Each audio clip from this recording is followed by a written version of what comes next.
Hello दोस्तों, क्या आपने कभी सोचा है कि आप बिना कैलकुलेटर या मोबाइल के सहारे खुद से कई बड़ा इक्वेशन वही कुछ सेकंड में सॉल्व कर सकते हैं? क्या आप सिर्फ एक बार में ही पढ़कर पूरी की पूरी किताब ध्यान में रख सकते हैं? लेकिन अब ये बातें नामुमकिन सी लग रही होंगी, पर साइंटिस्ट दावा करते हैं कि आने वाले समय में ये सब बातें इंसान कर सकते। तो चलिए ऐसे ही दुनिया को बदल देने वाली तकनीकों के बारे में जान लेते हैं। Number one, Neuralink. न्यूरालिंक को अगर हम आसान भाषा में समझ ले तो यह एक छोटी सी चिप है जिसमें पहले से ही प्रोग्राम या ऐसा कोई काम जो हम करना चाहते हैं वो सेट किया जाता है और उस चिप को मशीन के सहारे हमारे दिमाग में डाल दिया जाता है। सुनने में थोड़ा हॉलीवुड की किसी फिक्शन मूवी जैसा लग रहा होगा, लेकिन मैं आपको बता दूं ऐसा हो चुका है। एलन मस्क की कंपनी न्यूरालिंक ने हाल ही में एक बंदर के दिमाग में चिप डाल दी गई।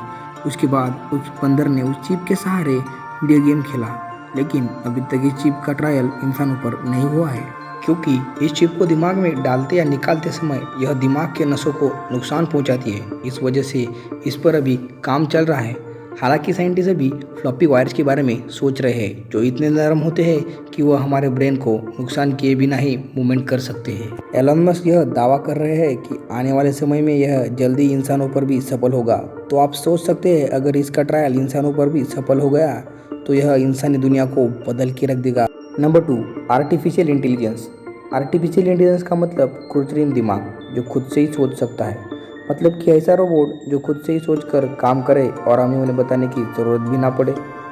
आर्टिफिशियल इंटेलिजेंस की मदद से हम मौसम का पूर्वानुमान, सुपर कंप्यूटर्स, मुश्किल से मुश्किल एल्गोरिदम्स और कई सारे कामों को आसानी से कर सकते हैं। एग्जाम्पल के तौर पर दुनिया की सबसे पहली ह्यूमनॉइड रोबोट सिटीजनशिप सोफिया है। होंडा कंपनी द्वारा बनाया गया असीमो नाम का रोबोट जो भीड़ में भी किसी पर्टिकुलर आवाज़ को पहचान सकता था और आवाज़ के टोनिंग से पता कर सकता था कि वह इंसान आगे क्या करने वाला है। कैपेबिलिटीज़ के तौर पर आर्टिफिशियल इंटेलिजेंस के 3 प्रकार होते हैं: narrow artificial intelligence, general artificial intelligence और स्ट्रॉन्ग आर्टिफिशियल इंटेलिजेंस।